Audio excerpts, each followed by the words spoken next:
Hi, and welcome. I'm Catherine Morrill, and I'm the director of Soul Restoration Project, and I'm here with Marcia Pecora and Andy Park and Vanessa Longnecker. And we're all marriage and family therapists with the Soul Restoration Project. And a couple of months ago, we were talking about what could we offer together that might be helpful and useful in this season of unrest and so much tension. And we were talking about the importance of listening and how hard it is to listen well these days, and how incredibly meaningful it is. So that is what we're going to explore today, the art of listening. One author talked about the need right now for sacrificial listening. So it's actually a gift and a skill that we're going to explore together. So in this first segment, Vanessa and I are going to share, and then Marcia and Andy are going to comment on what we've shared. And then there'll be a second segment that we'll put out in a few days. And so in this segment, we're really going to focus on the person of the listener. And I'm going to talk a little bit about two aspects. We often think of listening as the skills, right? Being an active listener, all that. That's really great. That will be more in the second segment. In this segment, we're going to talk about self-awareness, how important self-awareness and self-regulation are as the listener. Kind of like the foundation that upon which we can incorporate good skills. All right, so here we go. Let's start out with a definition of listening. And this is what I've been sort of playing with. To develop greater understanding through receiving the communication. So pretty basic, but developing greater understanding through receiving whatever communication. So I want you to imagine that you're listening to a favorite podcast. We're going to make this perhaps the easiest listening experience we have. We're even taking the other person out of the equation, right? So just think about listening to a great podcast and think about, let's do a little scan of your body and your mind. Think about your muscles. Are they tense? Or are they relaxing? Probably they're relaxing. What is your breathing like? Is it fast or is it fairly slow? And how about your mind? I'm imagining, as I would be listening to my favorite podcast, that I'd be thoughtful, curious, feeling connected, wanting to connect, interested, and that there'd also be some body-mind integration. If she said something really touching, I might cry, right? I might tear up. Like there'd be a comfort level of being able to take in everything that she's saying and to respond. Okay, now I want you to shift and think about being at Thanksgiving dinner and one of your relatives engages you in a conversation about politics from a perspective that you just don't share. We'll put it that way. And I'm wondering what happens in your body. So even as I think about that possibility, and I've been there many times, I think about how my hands would probably get a little clammy. I'd start feeling nervous. My heart rate, like definitely ratcheting up a little bit. I'd probably start to feel some tension. And if I think about what is happening in my mind, I go to a fairly critical place, even just like, oh, how could you bring that up? Or are you kidding me? Or that's ridiculous, right? I get into this critical, defensive posture.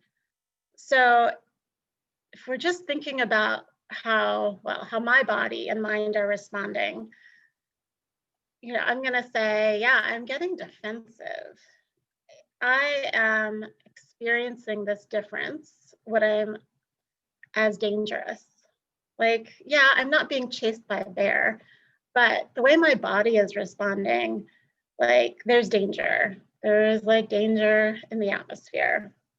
And I think that that's really common. And that, I believe, has so many elements. I think we're in a culture where differences are dangerous, differences of opinion are dangerous, differences feel like an attack.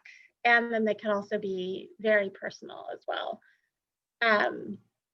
So yeah, when we physiologically perceive an attack, what happens? So our prefrontal cortex goes offline. That's the part of us where we can be thoughtful and curious and reflective. And that shuts down. And instead, we're in the more instinctual survival mechanism. So that doesn't bode well for us as listeners, right? That doesn't bode well for our endeavor to be able to connect. Because if we can't listen, we actually can't connect. We're not going to connect well with our defenses. Daniel Siegel talks about that we can take the high road or the low road. How the high road is the thoughtful, open, prefrontal cortex driven part where we are our best selves, or we can fall into that reactive, defensive, and triggered place. Okay, so those are just a few thoughts about awareness of ourselves. And I would say when we're in a situation where we want to be listening or where we want to connect, that we can take a scan of our bodies and our minds. Like, where are we? And raise our level of self-awareness so that we kind of know what we're working with just in and of ourselves. Okay, then the second piece is self-regulation. So how do we shift when we have gone down the low road? How do we shift back to the high road? How do we shift back to our best selves? And I say, let's ask ourselves, just first of all, is there an immediate physical or psychological threat? Like, if the answer is no, and I'm thinking at Thanksgiving dinner with this relative, there's probably a high probability the answer is no, then we can affirm to ourselves, okay, I am triggered, but I am also okay. I really am okay. Okay, and that trigger, how we've gotten triggered, that's a great thing to kind of like bracket and think about later and process later, because there can be really rich understanding of ourselves and our relationships if we will pay attention to that later. But in the moment, how can we reestablish a place of calm? Because we've established that we're not actually under attack. So how can we come back to a place of calm?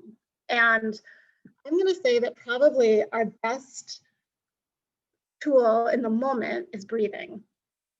Because when we take long, slow breaths, we are telling our bodies, you're okay. Like, we can tell our minds, it's okay, you're safe, you've just gotten triggered. But deep breathing communicates that to our bodies, because we can't simultaneously be stressed and breathe slowly. So taking some deep, slow breaths will help to return to that place of calm. We can also tell on ourselves. I can say, I get nervous talking about politics with people that don't agree with me. And actually, in telling on ourselves, we're seeing if we can co-regulate, right? If there's actually the relationship there that's going to be like, maybe you'll get oh yeah, me too. Or yeah, I totally get that back. And then you're kind of like, okay, I'm connecting with this person. I'm feeling better. And we can wade into this maybe with some care.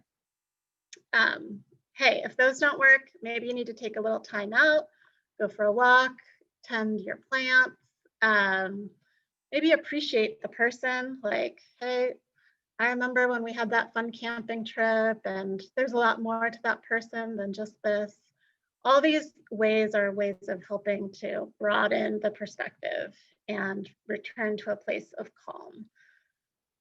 So that place of self-regulation. One time recently, I got so dysregulated talking about a sticky subject with a good friend that I asked her if she would email me her questions because then I could take it in and think about it and respond with my better self. And hey, you know what? Like whatever it takes, because that's where the connection is. And that's where friendship lives. The willingness to enter in to difficult conversations means the willingness to listen. And I say, if we just muddle through, but paying attention to the self as the listener is, and figuring out how to self-regulate is so foundational. All right, I'm going to pass it off to Vanessa. Awesome. Thanks, Catherine. That was great. So like Catherine was mentioning, listening can be a lot easier when we are neutral or far away from a topic, but it can become a lot more challenging when we need to manage our own thoughts, feelings, reactions. So what I wanted to share with you guys today was a recent opportunity, because that's what I'm calling challenging things now, an opportunity to practice the art of self-regulation while listening to my older child discuss how COVID has impacted her. So my adolescent wanted to share with me seemingly out of the blue, which good thing, fully support that. And I was curious, right? I had a desire to learn about her experience, the ways that I could help. And despite how well I know her, I can't read her mind, right? She's the expert of her experience, and I wanted to learn, right? So I started out okay. And from the outside, it was a lovely conversation that ended in connection and co-regulation. But under the surface, I had to tolerate a lot of discomfort to be able to meet her in that place.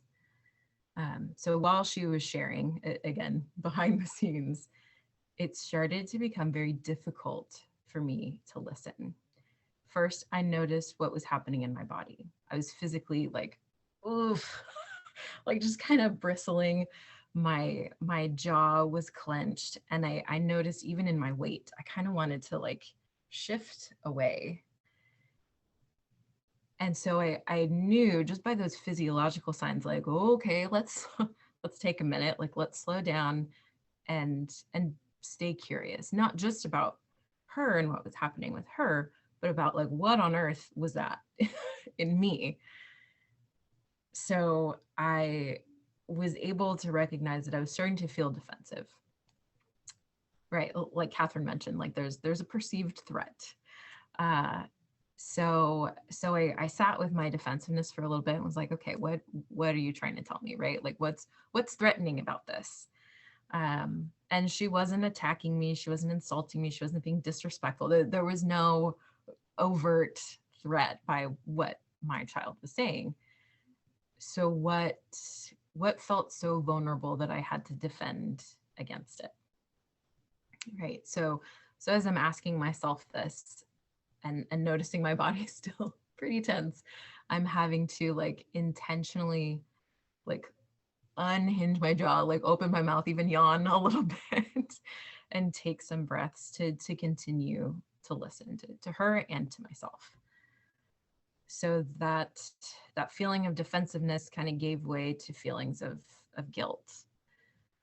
All right, so I asked myself, okay, guilt. All right, well, was there something that I did wrong that I need to take responsibility for? Or was this more about kind of my inability to spare her from some of the challenges that she was facing during the pandemic?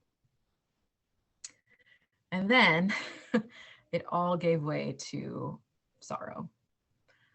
And once I was able to get in touch with my own sorrow, I was able to meet her in hers. And I walked away from that conversation with, first of all, gratitude that my teenager's talking to me, but also with an awareness that had I let my defensiveness or feelings of guilt kind of be in the driver's seat, that would have been a very different conversation that likely would have resulted in her shutting down or not wanting to share, and would have brought more division than understanding or comfort. So again, as Catherine mentioned, listening involves both the listening to ourselves, to what's going on under the surface, and being present with the person who we're attempting to listen to. And so again, we've been saying listening a lot, not hearing, right? Because hearing is an ability that many of us have, but listening is a skill. And right, and how do we learn skills, right? Sometimes it's intentional, sometimes it'll be we'll take a class or listen to a podcast or TED Talk, or we'll go after it, right? We'll seek to learn something. And other times we just learn from lived experience, sometimes without even realizing we're learning, and then continue to repeat what's been modeled. And so another fun opportunity or example that I want to share with you guys is at a pre-COVID family gathering. My younger child had fallen down. She'd gotten hurt and started crying. So I was close enough to see that this was not a medical emergency, but far enough away to not be the first person to respond. So she falls, and almost instantly I hear the voices of my family. And we're talking multiple generations. So 1 and 2 generations before me saying, no fue nada, it was nothing, you're okay, you're fine, look what's happening over here. It well-meaning, but as much as we were saying, you're fine, you're okay, it did not make her fine or okay. She was still on the ground crying. And I was struck in that moment by how easy it was to kind of reflexively parrot something that we've heard said to us, right? Kind of trickles down, versus kind of stopping to respond and intentionally listen. So my older child was close to my younger child who had gotten hurt. So again, opportunity, guys, to show my older one how to listen and my little one how to be heard. So my older one kind of looked at me like, what do I do? How do I help? So I instructed her, right? Crouch down, like look in her eyes, talk to her, right? Ask if she's okay. Don't tell her that she's okay. Ask her where it hurts. You know, we inspected like his elbow, knees, broken skin. Figure it out. Ask her. And then ask her how she feels. All right. Because it turns out that it wasn't that big of a injury. It was startling. It was scary. And so then finally I said, ask her if she wants a hug. So within a couple moments, they're hugging, and my little one did one of those like like really regulating breaths, and carried on. Right. So my little one was seen and heard and comforted, and was able to continue with her day, feeling more bonded to her sibling. Right. And my older one had the experience of listening, of becoming curious, asking questions, instead of just responding in a well-meaning but ultimately kind of dismissive way. And that reminds me of a quote that I found online. Feel free to borrow it. It's a good one, I think.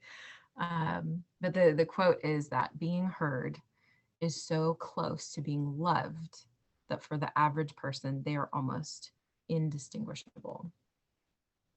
Now, the examples that I shared today were with my children, right? That's my family. There's a certain level of love and care that's kind of assumed in those relationships. So do we like have to do this with other people? And right, that's a good question to ask. But for those of us who identify as Christ followers, right, that mandate to like love people doesn't really exclude anybody. Ah!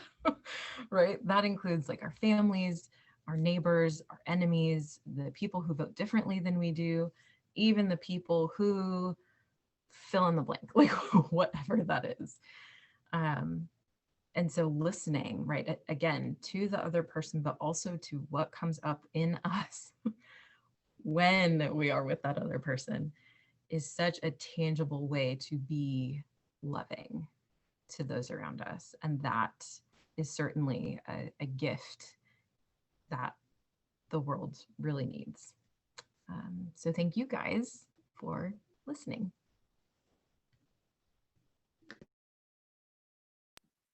Thank you, Vanessa. That was so great.